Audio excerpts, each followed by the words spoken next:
ತಿಕ್ಕಳು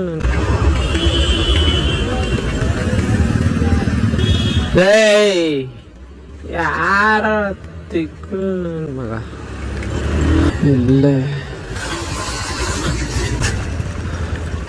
signal ಹಾಕಂದ್ರೂ ಹೋಗೋಣ.